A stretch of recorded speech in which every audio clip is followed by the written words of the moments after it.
नमस्कार दोस्तों, RMS institute के ऑनलाइन प्लेटफॉर्म में आपका एक बार फिर से स्वागत है। आज हम आप लोगों की जो विशेष अभी जो क्वेरी चल रही थी हमारे सामने, उस क्वेरी में चतुर्थ श्रेणी कर्मचारी की जो अभी भर्ती आई है लेटेस्ट, उस भर्ती के बारे में कुछ बच्चे जो हैं वो बहुत सारे सवाल हमसे पूछ रहे हैं और इन सवालों का जवाब देने के लिए आज हम एक छोटा सा वीडियो जो है वो रिकॉर्ड करने जा रहे हैं। इस छोटी सी वीडियो में हम आपके कुछ सवाल जो है हमने उनको कलेक्ट किया है और उन सवालों के जवाब देने का हमने प्रयास किया है। चतुर्थ श्रेणी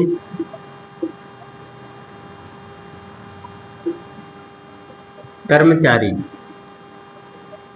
भर्ती 2025। आज हम इस बारे में आपसे बात करेंगे। कुछ जो क्वेश्चन है जो सबके हैं लगभग, उन क्वेश्चनों के बारे में हम यहाँ पर बात करने वाले हैं। तो भैया सबसे पहले तो आपको ये चीज ध्यान रखनी है कि ये हमारी राजस्थान की एक बहुत बड़ी भर्ती है। इसमें टोटल पद जो है वो 53,000 और 749 पद हैं। मतलब कुल पद जो है वो आपके 53,749 है। 53,749 लोगों को इसमें आपको पोस्टिंग मिलना है, जॉब मिलना है, गवर्नमेंट जॉब आपको मिलना है। इसकी जो लास्ट डेट है वो आपकी जो फॉर्म है, फॉर्म लास्ट डेट 19 अप्रैल 2025 है। संभवतः हम ऐसी आशा करते हैं कि आप सभी लोगों ने इसके जो फॉर्म है वो फिल कर दिया है, और जिसने भी फॉर्म फिल नहीं किया है तो भैया आपसे निवेदन है कि आप इसका फॉर्म जो है वो जल्दी से जल्दी फिल कर दें, क्योंकि आजकल अंतिम तिथि जो है उसको बढ़ाया नहीं जाता है और आपको लास्ट समय पर कोई भी परेशानी का सामना करना पड़ सकता है या आपका फॉर्म भरने से भी रह सकता है। तो इसलिए इसमें आपको बिल्कुल भी कोई लापरवाही नहीं करनी है। यदि अपन बात करते हैं एग्जाम की, तो एग्जाम इसकी जो है अभी संभावित है 18 से और 21 सितंबर। ये आपकी जो है वो डेट संभावित है। इस डेट में आपकी परीक्षा होना संभावित है। यदि अपन एज की बात करें तो एज का कोई कंफ्यूजन नहीं है। 18 से और 40 वर्ष जो है वो सामान्य के लिए है। अब यह जिसके लिए जो रिजर्वेशन मिलता है, रिजर्वेशन के अकॉर्डिंग आपको एज में जो भी छूट मिलती है वो छूट आपको दी जाएगी। ये तो आपकी एक नॉर्मल जो है वो जानकारी है। तो इस नॉर्मल जानकारी को आपको पता होना चाहिए कि भाई हमारे कितने पद हैं, हमने फॉर्म भरा है या नहीं भरा है, उसकी लास्ट डेट क्या है, कितनी इसमें एज है, हम फॉर्म भर सकते हैं नहीं भर सकते हैं, या फिर इसकी एग्जाम डेट कब है और एग्जाम के अकॉर्डिंग हमको अभी कितना समय बाकी है। ये आपको परीक्षा की रणनीति या उसकी तैयारी की रणनीति बनाने में बहुत काम आती है। आज यदि मैं आज की डेट की बात करूं तो आज आपकी 13 अप्रैल है और 13 अप्रैल से यदि मैं यहाँ पर एक टाइम कैलकुलेशन करता हूँ 13 अप्रैल से, तो आपका ये 5 महीने लगभग आपको मिलते हैं, क्योंकि ये 9वां महीना है और चौथा महीना हमारा इस समय चल रहा है और लगभग आपकी 13 तारीख आज हो गई। मतलब आपके पास 5 माह का समय है। आपके पास कितना समय है? 5 माह का समय है। इस 5 माह के समय को लेकर आप अपनी रणनीति तैयार करेंगे। और रणनीति कैसे तैयार करनी है, तो कुछ चीजों की हमने यहाँ पर प्रयास किया है आपको कुछ चीजें समझाने का, तो वो मैं आपको यहाँ पर समझा देता हूँ।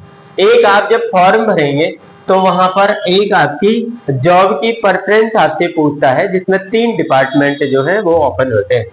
एक आपको इसमें गवर्नमेंट डिपार्टमेंट जो है ये आपको ओपन होता है, एक आरपीएससी इसमें आपको ओपन होती है, और एक सबऑर्डिनेट सबऑर्डिनेट आपका डिपार्टमेंट इसमें शामिल होता है।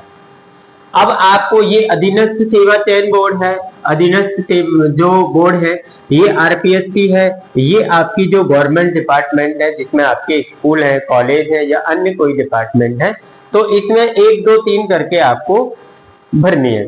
तो मेरा मानना ऐसा है कि आप सबसे पहले नंबर 1 पर ये भरें, नंबर 2 पर आप ये भरें और नंबर 3 पर आप ये भरें। वैसे यदि आपने किसी भी प्रकार से इनको भरा है तो इसमें कोई प्रकार की कोई प्रॉब्लम नहीं है, क्योंकि आपको गवर्नमेंट जॉब से ज्यादा मतलब होना चाहिए, न कि उसके डिपार्टमेंट से। डिपार्टमेंट आपको कोई सा भी हो, हमको हमारा जो वास्तविक रूप से जो लक्ष्य है वो हमारा लक्ष्य है ओनली गवर्नमेंट जॉब, ये आपका लक्ष्य है, ओनली गवर्नमेंट जॉब। बहुत से बच्चे होते हैं, यदि किसी ने एक दूसरे बच्चे से बात की कि भैया मैंने तो पहला आरपीएससी भरा है, एक कह रहा है मैंने पहला गवर्नमेंट डिपार्टमेंट भरा, अरे ये तो गलती हो गई मेरे।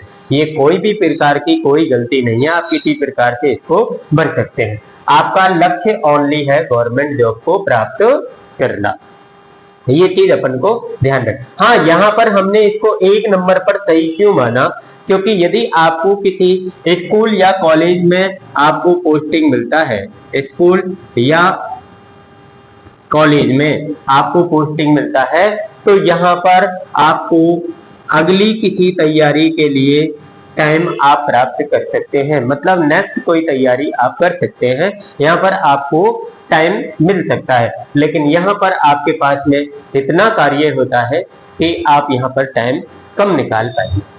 ये तो हो गई इसकी अपन की सामान्य जानकारी। अब इसमें तैयारी आपको क्या से करनी है, क्या है क्या नहीं है, ये सारी चीजें भी मैं आपको अभी बताता हूँ। मैंने ये चीजें जो है वो कुछ सोच कर कहीं से इसको कलेक्ट करके या फिर मैंने मेरा इसमें दिमाग लगा करके ये सारी चीजें जो है वो आपके सामने कलेक्ट किया। आपके प्रत्येक प्रश्न का जो है वो उत्तर देने का हमने क्या किया है, प्रयास किया है।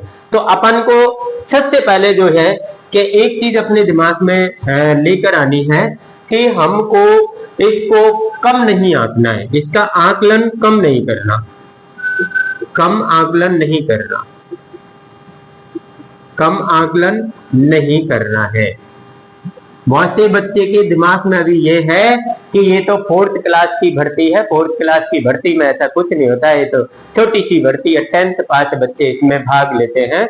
मतलब इसकी जो योग्यता है आपको पता है 10th पास है, तो 10th पास बच्चे इसमें भाग लेते हैं, तो ये तो बहुत आसान है। नहीं, इसमें आपकी जो बच्चे आरएएस की तैयारी कर रहे हैं, जो बच्चे 1st ग्रेड की तैयारी कर रहे हैं, जो बच्चे 2nd ग्रेड की तैयारी कर रहे हैं या अन्य की तैयारी कर रहे हैं, ये सभी बच्चे इसमें फॉर्म अप्लाई करने वाले हैं, ये सभी इसमें कंपटीशन में बैठने वाले हैं। तो आपको ये पता होना चाहिए कि चाहे ये भर्ती छोटी है, मतलब चाहे ये पोस्ट 4th क्लास की है, लेकिन इसमें सभी प्रकार के जो बच्चे हैं वो इसमें भाग लेने वाले हैं। तो सीधी सी बात ये है भैया कि इसमें आपको तैयारी अच्छे ढंग से करनी पड़ेगी। अब आपको एक चीज इसमें और ध्यान रखनी है कि आपका जो इसको परीक्षा ले रहा है वो आपको पता है, इसका ले रहा है परीक्षा अधीनस्थ सेवा चयन बोर्ड, अधीनस्थ सेवा चयन बोर्ड, ये आपकी परीक्षा लेगा, ये बोर्ड। पहली बात तो इस बोर्ड का जो पेपर है ये आपको परेशान करता है। अधीनस्थ सेवा चयन बोर्ड का जो पेपर बनाया जाता है वो पेपर बहुत अच्छे लेवल का इसमें होता है। एक आपको इसमें सबसे बड़ी चीज जो दी जा रही है वो नॉर्मलाइजेशन की है। आजकल आपने देखा होगा नॉर्मलाइजेशन जो है वो हर जगह लगभग अधीनस्थ सेवा चयन बोर्ड का ये काम हो गया। माना कि आपकी जो है वो 6 पारियों में परीक्षा होती है, 6 पारी है, 4 पारी है, कितनी भी है, आपने माना कि आपके जो है वो 4 अंक ज्यादा है, कट ऑफ से अच्छा है, कोई दिक्कत नहीं है, लेकिन किसी के नॉर्मलाइजेशन के कारण किसी में आपके माना कि -4 हो गए और किसी के +4 हो गए, तो आपका जो है वो रद्द हो जाएगा और ये बच्चा जो है वो सेलेक्ट हो जाएगा। तो ये नॉर्मलाइजेशन भी आपके लिए एक समस्या खड़ी करेगा, इसलिए अपन को हर चीज को ध्यान में रखते हुए तैयारी करनी है। अब आप तैयारी कैसे करेंगे? तैयारी कैसे करेंगे, आपको सबसे पहले क्या करना चाहिए और इसके बाद धीरे धीरे स्टेप बाय स्टेप आप क्या करेंगे, ये चीजें जो है वो आपको मैं मेरे अकॉर्डिंग जो है वो आपको बता देता हूं। सबसे पहला काम आपको करना है, पाठ्यक्रम को देखना है। पाठ्यक्रम आपके हाथ में हो, इसका जो आपका सिलेबस है, जो भी गवर्नमेंट ने, जो भी अधीनस्थ सेवा चयन बोर्ड के द्वारा जो भी सिलेबस आपको दिया गया है, वो सिलेबस फिजिकल रूप से आपके हाथ में हो। बहुत से बच्चे जो होते हैं वो अपने मोबाइल में जो है सिलेबस को रखते हैं और जब उनको काम पड़ता है तो उस मोबाइल को देखते हैं या उसमें फिर से डाउनलोड करते हैं यदि चला जाता है तो। लेकिन मेरा ऐसा मानना है कि पाठ्यक्रम आपके हाथ में होना चाहिए। हाथ में का मतलब आपके सामने होना चाहिए। आप यहाँ पर पढ़ते हैं तो आपकी दीवार पर चस्पा होना चाहिए, आपकी टेबल है तो टेबल पर चस्पा होना चाहिए, टेबल के पास लगा होना चाहिए। तो सबसे पहला काम आपको करना है कि पाठ्यक्रम आपके हाथ में होना चाहिए। दूसरी चीज, हमारे देखिए दो पक्ष होते हैं। ये पाठ्यक्रम आपने देख लिया आपके हाथ में, लेकिन एक इसके क्या है, दो पक्ष है। एक मजबूत पक्ष है, एक मजबूत है, एक कमजोर है, ठीक है ना। जो पक्ष आपका मजबूत है, मतलब ये पक्ष जो आपका मजबूत है, इसको अभी ठीक है ना छोड़े, अभी इसको क्या करें, छोड़े। कमजोर पक्ष है, इस पर आप ध्यान देना, ध्यान देना। सबसे पहले आपको जो पढ़ाई स्टार्ट करनी है वो आपको देखना है कि आपका जीके कमजोर है, आपका हिंदी कमजोर है, आपका कंप्यूटर कमजोर है, आपकी साइंस कमजोर है या आपकी मैथ कमजोर है। आपको अपने कमजोर पक्ष को देखना है और कमजोर पक्ष से आपकी स्टडी जो है वो शुरू करनी है। मजबूत जो पक्ष है आपका वो आपको प्लस करेगा। इस मजबूत पक्ष का आप समय समय पर रिवाइज करते रहें। समय समय पर क्या करना है, रिवीजन करना है, मतलब दोहरान करना है, क्योंकि इसमें आपको ज्यादा समय नहीं लगेगा, लेकिन यहां पर आपको ज्यादा समय लगेगा क्योंकि ये आपका जो पक्ष है वो आपका मजबूत नहीं है, मतलब ये पक्ष आपका कमजोर है। हमारे पास 5 माह का समय है, 5 माह में आपको ये सारी चीजें जो है वो करनी है। बहुत से बच्चों का सवाल मेरे पास एक और भी होता है कि सर हम कौन सी किताब पढ़े, कौन सी गाइड पढ़े, कौन सी कोचिंग में जाएं, हम ऑनलाइन कोर्स खरीदें या ऑफलाइन पढ़ाई करें। तो भैया इसके लिए आपका कोई कंफ्यूजन आपके दिमाग में नहीं होना चाहिए, क्योंकि इस कंफ्यूजन के चक्कर में आपका समय बर्बाद हो जाएगा। जो चीज आपके पास है, जो पुस्तक आपके पास है, जो कोचिंग आप कर रहे हैं, जो चीज की आप पढ़ाई कर रहे हैं, जहां पर आप उपलब्ध हैं, वहां पर आप उन उपलब्ध साधनों से आप पढ़ाई करें। सबसे मेन चीज है इसमें, उपलब्ध साधनों से आप पढ़ाई करें। जो चीज आपके पास उपलब्ध है, आपके पास किसी कोचिंग के नोट्स हैं, आपके पास कोई पुस्तक है, आप ऑफलाइन कोचिंग कर रहे हैं, आप ऑनलाइन कोचिंग कर रहे हैं या कुछ भी कर रहे हैं, हमारा ओनली स्टडी पर ध्यान होना चाहिए। Only study. हम क्या करते हैं कि किसी बच्चे ने कह दिया अरे जो उस कोचिंग में पढ़ रहा है तो उस कोचिंग में तो ये नहीं है, वो नहीं है, मैं उस कोचिंग में पढ़ रहा हूँ, वहां पर ये अच्छा है, वो अच्छा है, तू उसका ऑनलाइन कोर्स ले ले, तू ये पुस्तक बेकार ले आया, दूसरी लाता, तू तो लक्ष्य ले आया, तू धरोहर लाता, तू धरोहर ले आया, तू लक्ष्य लाता या कोई और प्रकार की लाता। अरे भैया आपको कुछ नहीं करना, सारी बुक समान है, सभी पुस्तक समान है, सभी पुस्तक क्या है, समान है। जिस पुस्तक में आपको मैटर समझ में आ जाए वो पुस्तक आपकी है और उसी को आप पढ़ते रहे, ये मेरा मानना है। और यदि आप ऐसा नहीं करते हैं तो आपको प्रॉब्लम खड़ी हो जाएगी, क्योंकि आपको लोग भ्रमित कर देंगे और आपका 1 महीने का करीब समय जो है वो इसमें निकल जाएगा कि आपको कौन सी पुस्तक पढ़नी है। एक दिन आप कोई सी पुस्तक पढ़ोगे, दूसरे दिन कोई आपको भ्रमित करेगा, कोई दूसरी पढ़ोगे, तीसरे दिन तीसरी पढ़ोगे, कुल मिलाकर ये कि आपका समय बहुत सारा जो है वो खराब हो जाएगा। अब यदि मैं बात करता हूं आपकी सिलेबस की, तो भैया इसमें सिलेबस में जो है वो एक तो सामान्य ज्ञान है, एक तो सामान्य ज्ञान है, एक आपकी हिंदी है, एक आपकी अंग्रेजी है, एक आपकी सामान्य विज्ञान है,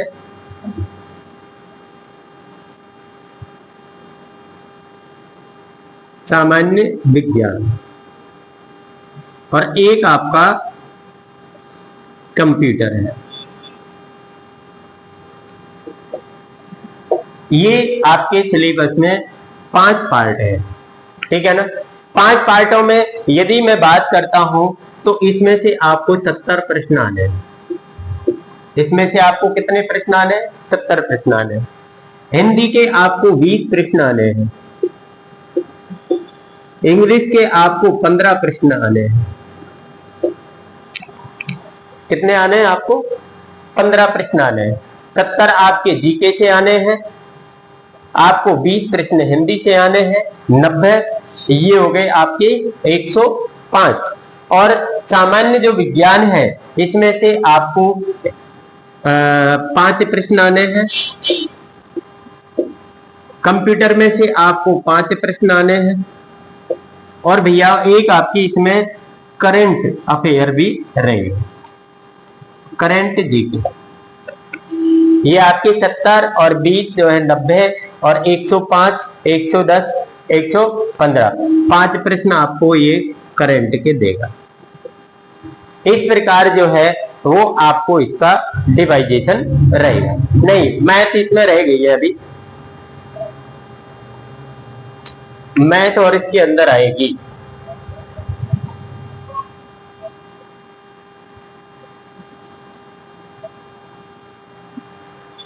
मैथ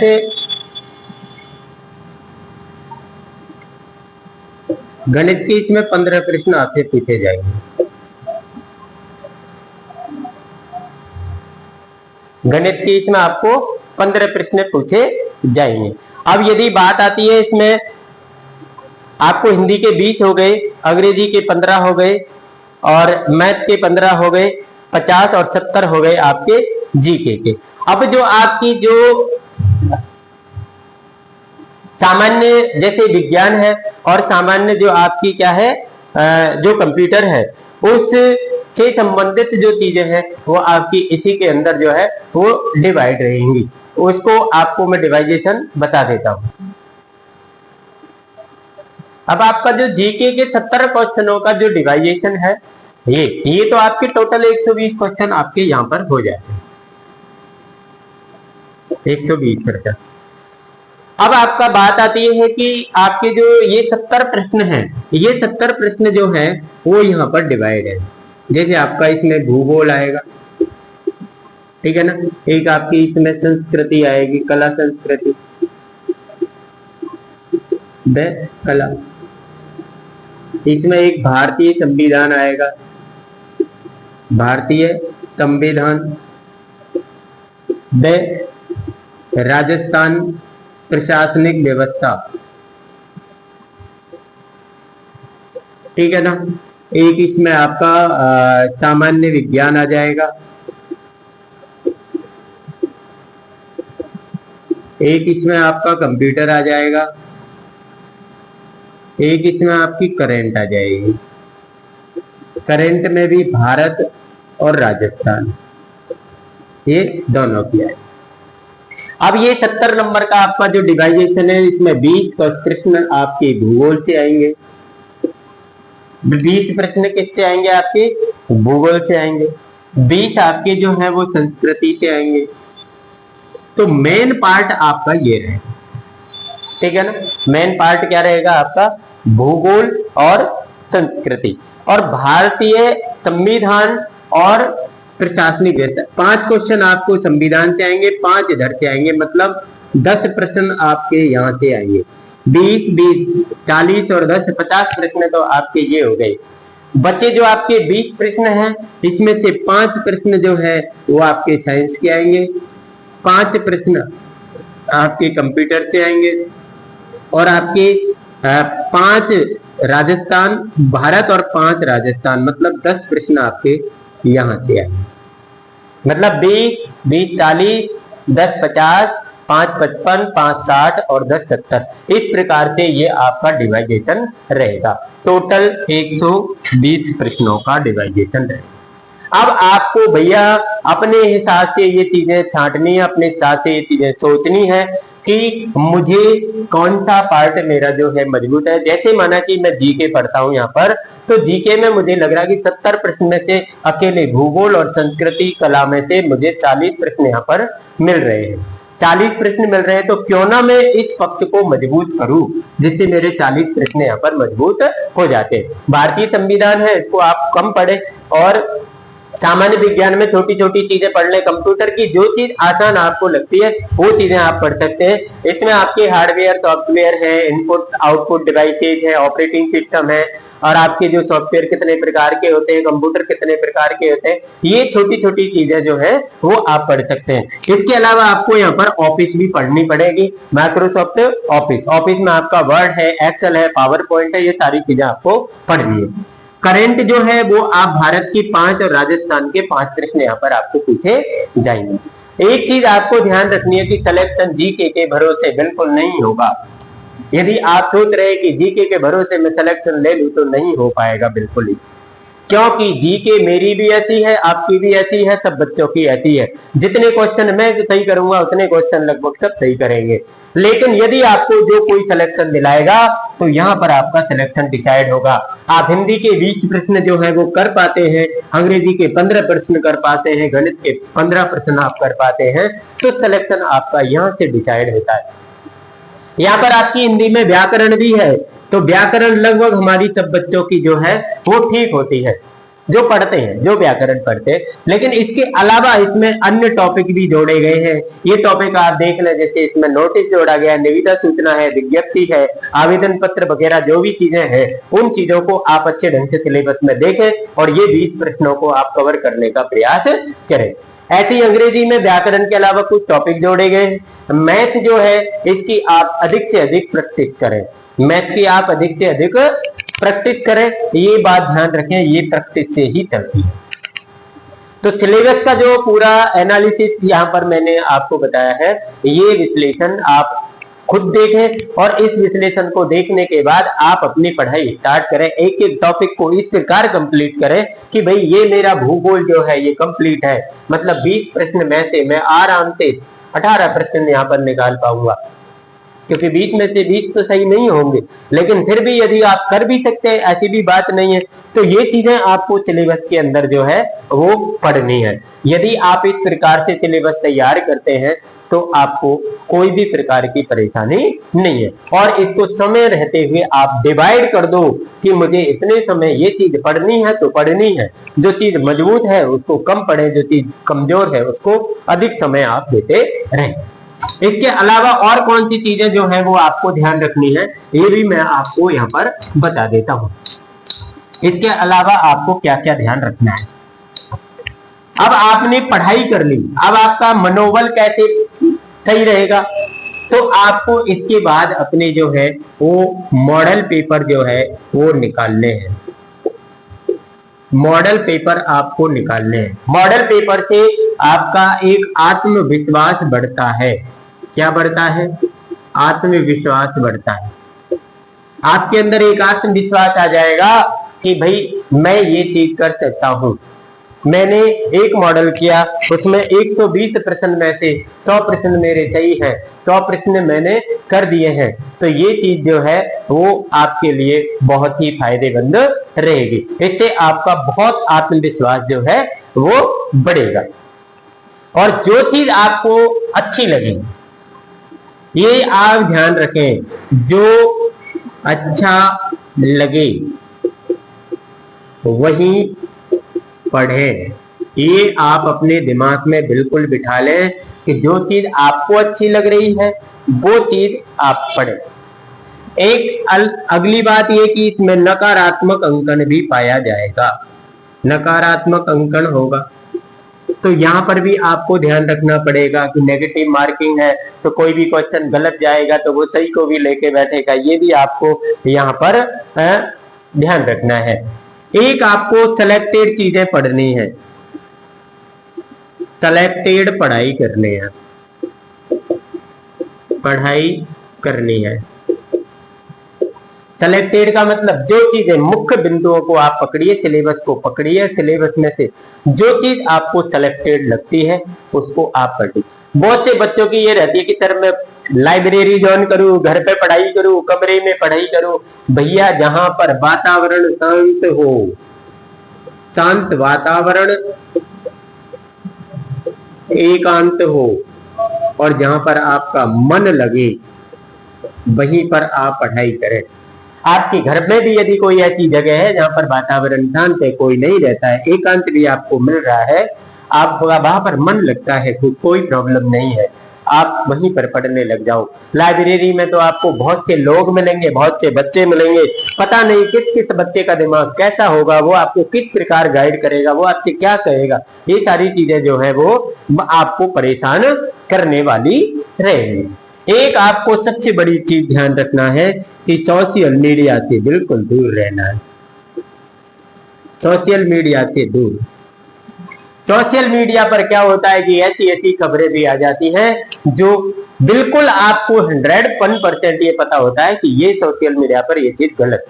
अभी रीट का रिजल्ट जारी नहीं हुआ, लेकिन मैं काफी बार देखता हूं कि काफी बार सोशल मीडिया पर ये चीज रीट का रिजल्ट जारी, पता नहीं कैसे कैसे लोग हैं जो बच्चों को भ्रमित कर रहे हैं, वो उनको फिर देख रहे हैं, ये केवल और केवल उनके अपने फायदे के लिए ये लोग कर रहे हैं, बाकी कि आपको इनसे सारी चीजें जो है वो आपको दूर रखना है। आपको अच्छी चीजें पढ़नी है, आपको सिलेक्टेड चीजें पढ़नी है, आपको अपनी पढ़ाई अपने अकॉर्डिंग करनी है। मैं कौन सी चीज समझ पा रहा हूँ, कौन सी कोचिंग मुझे अच्छी लग रही है, कौन सी बुक मुझे अच्छी लग रही है, कौन सी जगह अच्छी लग रही है, वहां पर आप पढ़ाई करें। और 100 प्रश्न का टारगेट आपके पास कम से कम होना चाहिए। 100 प्रश्न का आप लक्ष्य बना लो कि मुझे 120 में से 100 प्रश्न आपको हल कर मतलब सही करने, मतलब 100 प्रश्न मुझे निकालने हैं। और सिलेबस के अकॉर्डिंग मैंने आपको पूरी व्याख्या करके बताई है। उस सिलेबस में से आप 100 प्रश्न कहां से निकाल पाते हैं, कैसे निकाल पाते हैं, ये आपको डिसाइड करना है। और मेरे अकॉर्डिंग जो है वो यही चीजें जो है आपको बताना मैं चाहता हूँ। ये सारे प्रश्नों के जवाब शायद आपको इसमें मिल जाएंगे। आप पढ़ाई करते रहें और हम भी आपका सहयोग करेंगे, हम भी आपको इससे संबंधित पढ़ने की जो चीजें हैं सिलेबस के अकॉर्डिंग जो है वो आपको ऑनलाइन माध्यम से इसी चैनल पर आपको भेजते रहेंगे समय मिलते मिलते। और जो भी जानकारी होगी वो भी आपको देते रहेंगे, जो भी जानकारी देंगे आपको ऑथेंटिक देंगे। बिल्कुल हमारे फायदे के लिए हम कुछ भी आपके साथ में कोई भी ऐसी जानकारी शेयर नहीं करेंगे। आप पढ़ते रहिए, पहले फॉर्म भर दीजिए। फॉर्म जिसने नहीं भरा है, जिसने फॉर्म भर दिया है वो चिंताग्रस्त हो जाए, फॉर्म की वो चिंता से मुक्त हो जाए। चिंताग्रस्त आप बिल्कुल नहीं रहे, टेंशन बिल्कुल नहीं करें, आप पढ़ाई करते रहे, मन अच्छा रहे, अपने स्वास्थ्य का ध्यान रखें, बस आपको कुछ नहीं करना है। ठीक है, बेस्ट ऑफ लक। ईश्वर से कामना करते हैं हम कि आप जो है अपनी मेहनत करें और आप उसमें सफलता अर्जित करें। Best of luck for you.